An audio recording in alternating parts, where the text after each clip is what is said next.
Swayam Prabha. Digital India. Educated India.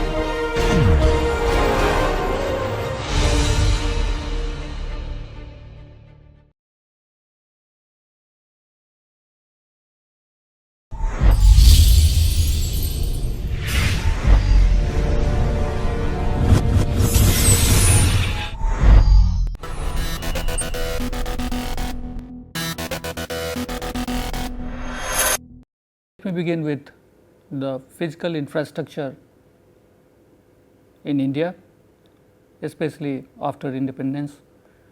In this presentation, I will discuss the infrastructure development, economic infrastructure development after 1950 and to which has continued till 1990, because we are finding that 91 was the year of economic reforms in India. Majority of the economic reforms started in 1991. So, we will have a separate discussion on the post economic reforms infrastructure growth in India, but prior to that I would like to draw your attention on how the post independent India has continued its growth in infrastructure field. Before discussing in detail at the sectoral level, I will try to explain what is basically the importance of physical infrastructure.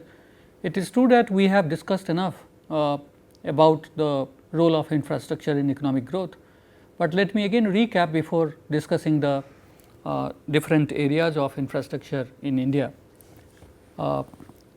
As we are aware that physical infrastructure is directly concerned with needs of such production sectors like power, transport, telecommunication, and this type of infrastructure is an integral part of development, because it provides the basic services to the people and it really fulfills the need of the daily life of the people.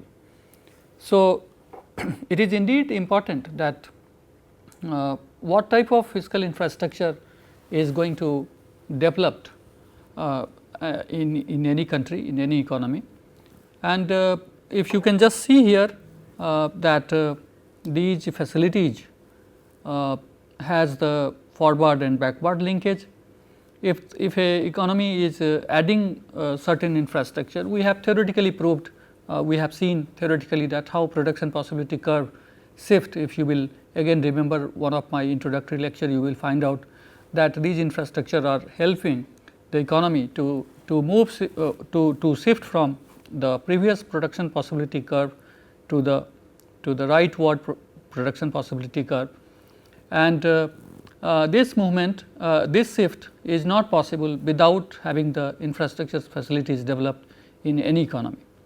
At the same time, if the facilities of infrastructure is deteriorating, if the existing roads are not properly maintained, if the existing flyovers are not properly maintained in the economy, if the railway tracks are not being maintained, if the ports and airports are not really well taken care, then it has the backward impact on the economic growth process, and this production possibility curve which we can see it here, which you can see it here, it cannot be really, it cannot really move from it cannot really shift from the previous level to the new level. So, here we can see this is the first PPC,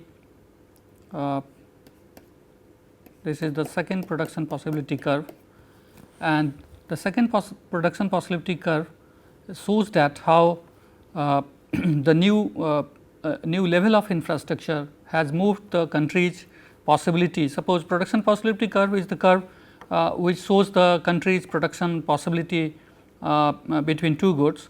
Suppose on O x axis we have the possibility of producing food grain, food item or food grain, and on O axis we have the production possibility of computer. We can see here that if the economy is shifting from PC1 to the PC2 level, it means that economy is in the position to produce more output. So, if you can just connect this line, this is the x 1 production of food grain and C 1 production of computer, and if the country is really moving from this curve from PPC 1 to PPC 2, any point on this particular curve is showing us that there is really more production of food grain x 2 and more production of computer.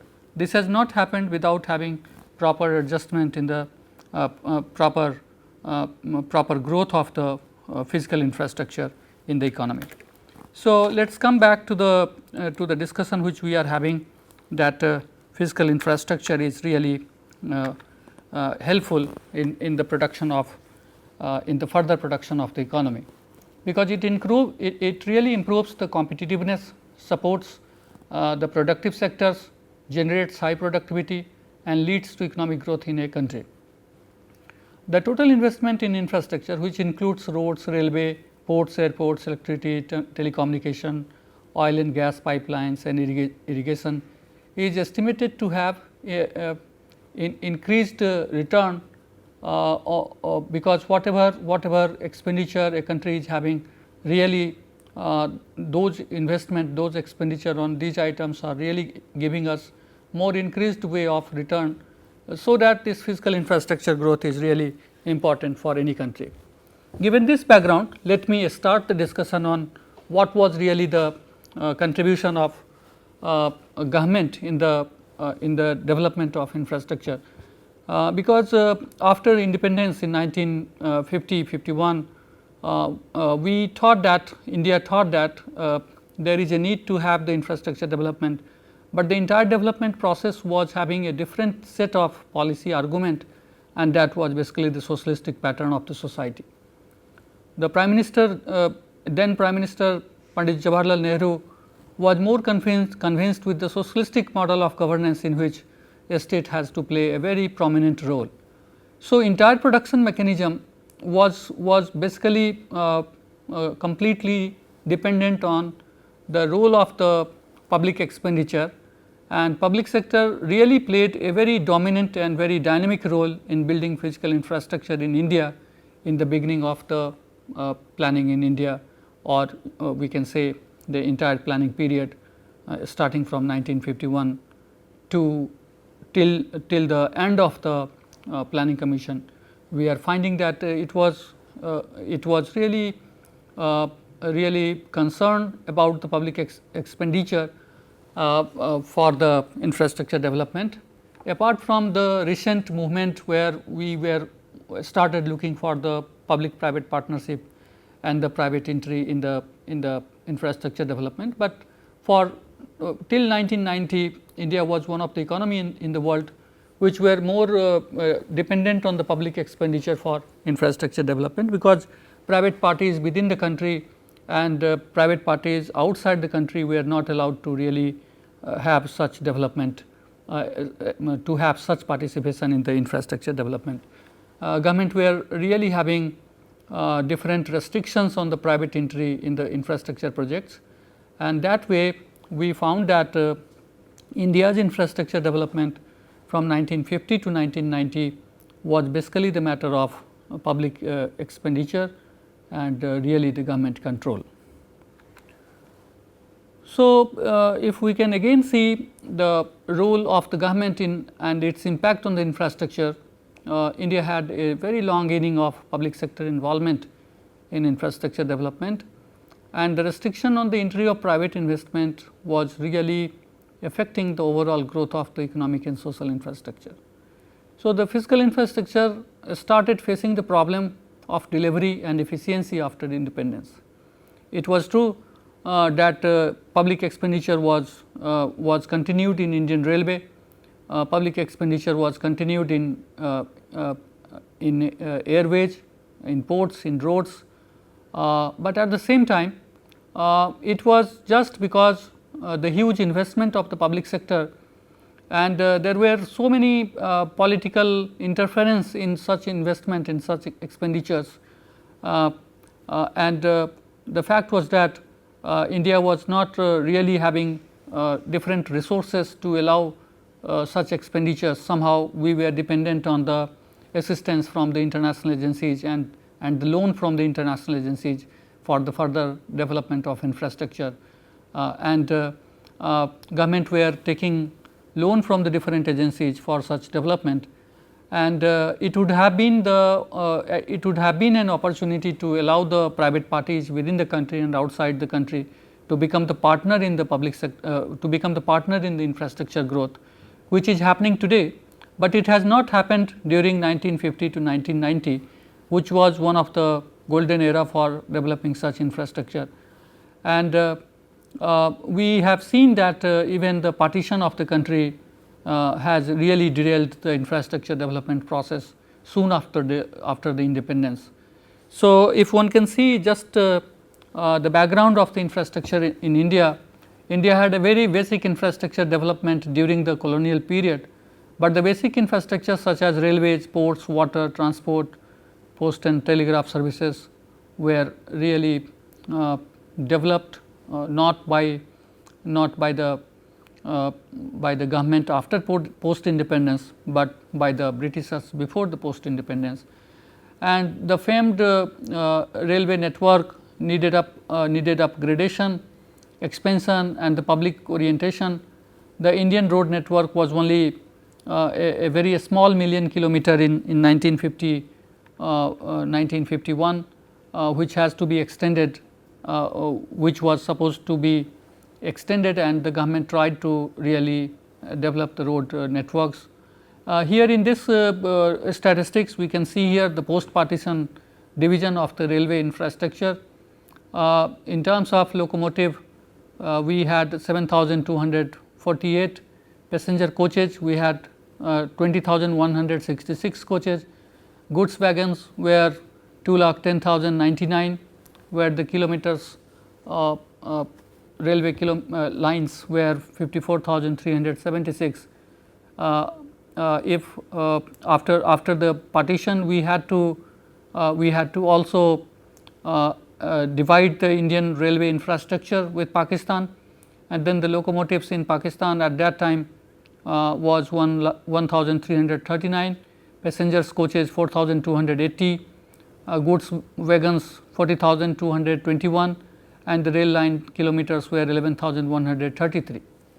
So, this shows the country which had the more bigger size of the rail line, more big number of locomotives, large number of passenger coaches, has again the distribution or division of the railway infrastructure that was really a setback for Indian railway after the partition. After independence, we find out that the Indian railway were reintegrated and brought under the railway board for better management. Chittaranjan Locomotive Works was established in 1949 to produce steam locomotives, and an agreement was signed with Swiss Car and Elevator Company of the Switzerland. Integral Coach Factory in Perambur was established in Madras in 1953, and the rapid pace of electrification was underwent during 1960 to 69. First Rajdhani Express was introduced on March 3rd, 1969 between Howrah and New Delhi, and 3,500 route kilometers were electrified till 1970s. During 80 to 1990, about 4,500 route kilometers of track was also electrified. So, this shows that even after independence, due to the public expenditure, we had reached to the new heights in terms of railway networks and railway infrastructure, and this development cannot be ignored as a part of the development in the post independence India in terms of adding the kilometers, adding the number of trains, adding the other facilities such as having the integrated coach factory and locomotive works. We can say here that not only the railway, but also we have seen the progress of road networks. In terms of national highway, which was in 1950-51 only 22, it has grown to 24 in 60-61 and by 1990-91 we had 34 national highways.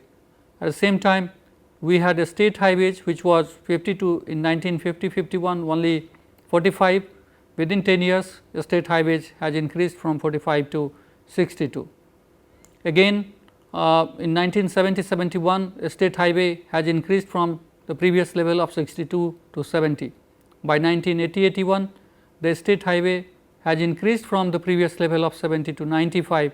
By 1990-91, we found that it was 127 state highways. In terms of other roads, we are having 333 other roads available by 1950-51. With some addition, it has went to the level of 429 in 1960-61.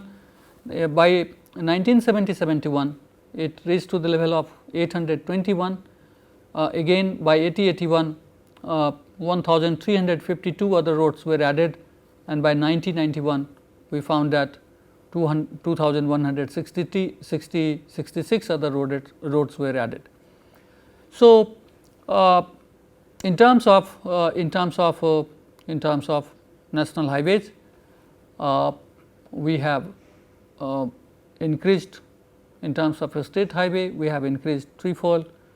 In terms of other roads also, we have increased by 6 to 7-fold, and this shows that in the post independence era, in terms of road network, India had new heights to achieve.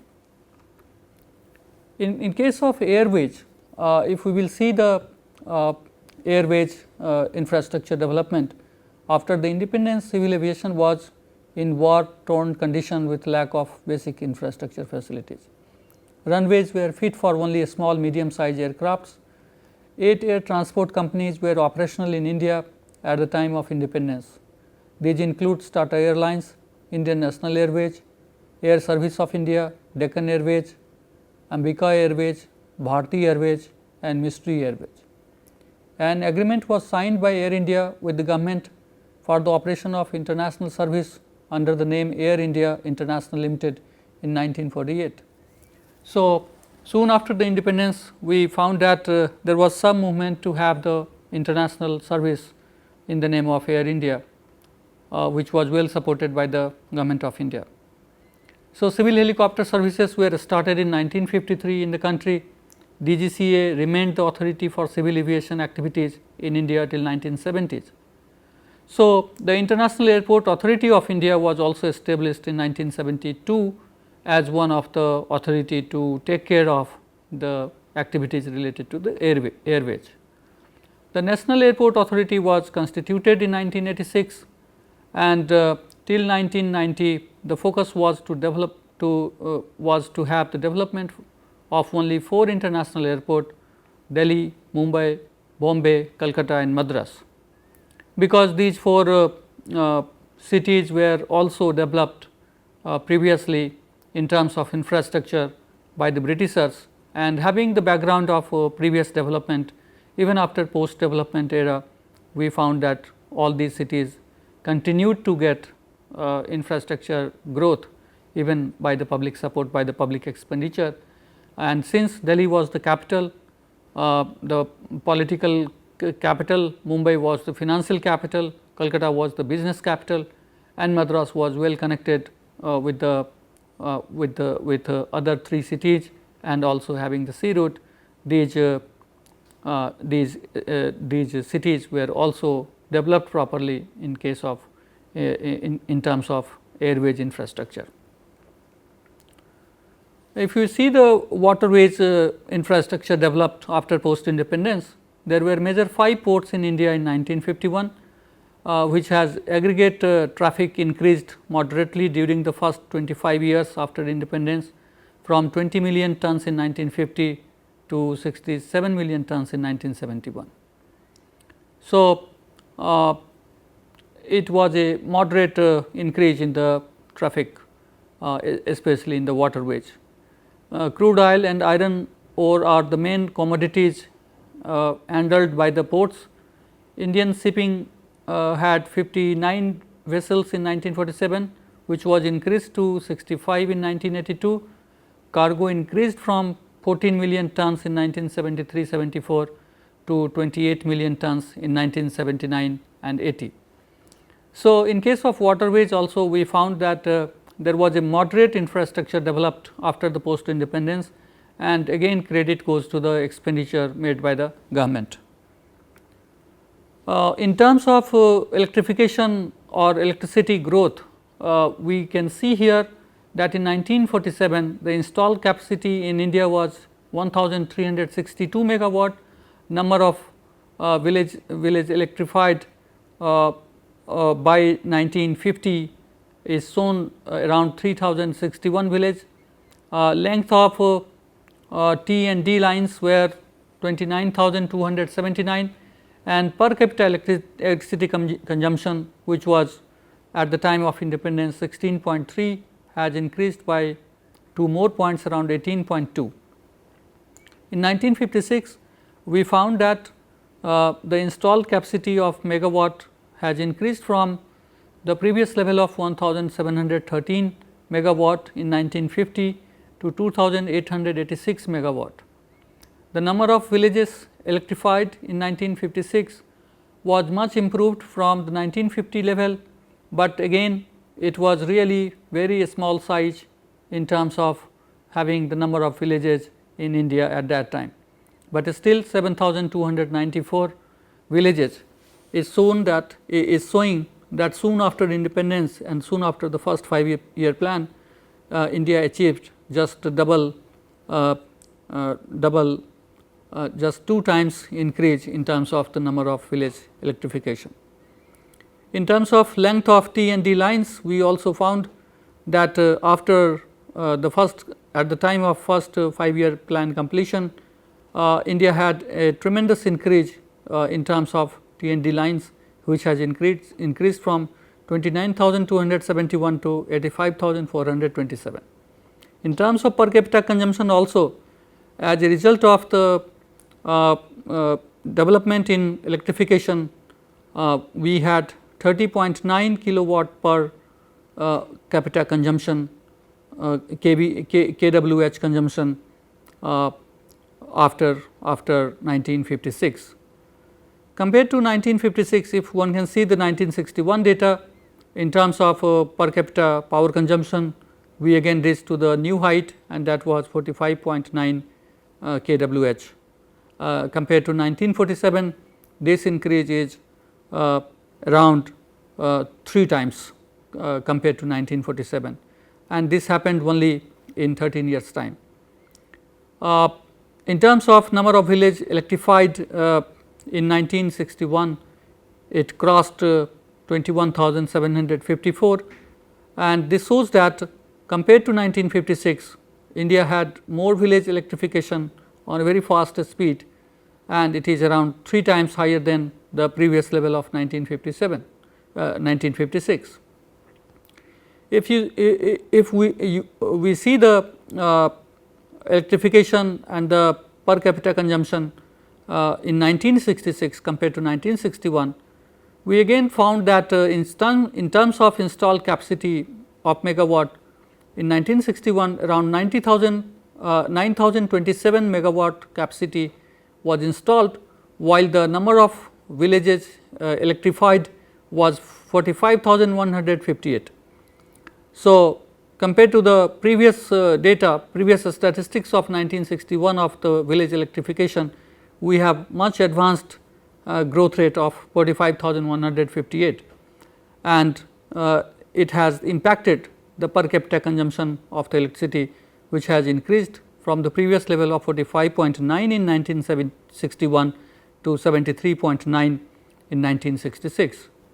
If you can see the 1969 data in terms of installed capacity, which is 12,957, much ahead from the 1966 data of 9,027, and number of village electrified in 1969 is also 73,739, which has much bigger number than the 45,158 in 1966. In terms of per capita consumption also, we can found here that in terms of per capita consumption, the statistics has increased from 73.9% in 73.9 kWh in 1966 to 97.9, almost around 98 kWh in 1969. So, this progress has continued, and if we can see the again installed capacity of electricity in 1974, that has 16,664, and in terms of per capita consumption 126.2, which is far better number than 98 kWh. In terms of village electrification also, around 1,56,729 villages were electrified, and this shows the progress in the 1974. Compared to 1974, in 1979 the number of village electrification has again increased from 1,56,729 to 2,32,770, and the per capita consumption has also gone up from 126.2 level to 171.6 kWh level. By 1980, we found that number of village electrified is 2,49,799, and in terms of the per capita consumption it has gone to 172.4 within a year, because we are comparing here from 1979 to 1980, we are not finding much impact in terms of per capita consumption, increase in the per capita consumption and the number of village electrified. But in 1985 the statistics of per capita consumption has much better result. It has increased from the previous level of 172 to 222.7 kWh, that is much advanced level of progress in per capita consumption, and at the same time we had 3,70,332 village electrified in 1985. By 1990 we found here that the installed capacity in terms of megawatt has increased 63,636, which is much ahead data from 42,585 megawatt, and in terms of number of village electrified we are having 4,70,838 village electrified, and the per capita consumption has increased from the previous level of 228 kWh to 329 kWh. So, these statistics show us that from the initial level of 3061 village electrified in 1950, now we have a new statistics of a much better statistics of village electrification, and that is 4,70,838. And in terms of per capita consumption, we have the 16.3 kWh condition of the per capita consumption in 1947, which has gone up to 329 kWh per capita consumption. These statistics cannot be really ignored while we were started from the condition of having the 1362 megawatt and the per capita consumption of 16.3 kWh in 1947. That shows that what type of electrification and what type of electricity infrastructure India had at the time of independence, and what contribution Britishers has made for electrification in India. So, certainly in the years between 1950 to 1990, there is a much better development in electrification, but it is a fact that electrification is not really giving us a better result in terms of comparing the consumption of per capita consumption of electricity at the global level with the developed country or with the newly industrialized countries. So, to reach to that level, India needs more speedy electrification, more installed capacity of the power production, electricity production, and it happened, all credit goes to the public expenditure in infrastructure sector. Not a single sector was really dependent fully on the private sector, and basically in the entire journey the private sector investment were basically not really supported by the government. Government has not really allowed the private sector to join varieties of sectors which we have discussed as a part of the infrastructure, the physical infrastructure development after 1950. In case of telecommunication, we can see here that investment as the percentage of planned expenditure in the telecom sector during 6 5-year plans remained low between 1.4 and 2.7%. It however increased to 3.6% in the 7th 5-year plan between 1985 and 90. So, this telecommunication growth was again the matter of public expenditure for more than 5 decades. This has turned India with a very low teledensity in the world. One can see here the teledensity in March, which was 0.02%, and total number of telephone connections was 0.08 million, which has increased by 1991 0.60 teledensity, and the total number of telephone connections was also 28.53 million. That again show us a very low level of telecom penetration in India and a very low level of teledensity in India compared to other country of the world, other developed and developing country of the world. To sum up, the condition of infrastructure remained in a bad shape in India after the independence, especially in case of telecommunication. We found that, and even in the electrification, rural electrification and per capita consumption, whatever growth we are seeing, that growth compared to the other world economy, that growth is really very less. One of the prime reason behind the backward infrastructure development was the involvement of the public sector and not allowing the private parties to enter in infrastructure projects. So, there is thus the need of the private investment in infrastructure development, which was felt by 1990-91, that it will not be the possible outcome for the government to really develop the infrastructure as per the need and the hour of as per the need and the requirement of the general public, but the previous developments show us that India would have been a better economy if it would have been allowed the private investment to join, but it may have been a proper regulatory investment, investment through the regulatory board or regulatory mechanism. That opportunity, missing that opportunity has really made India little backward in terms of infrastructure development.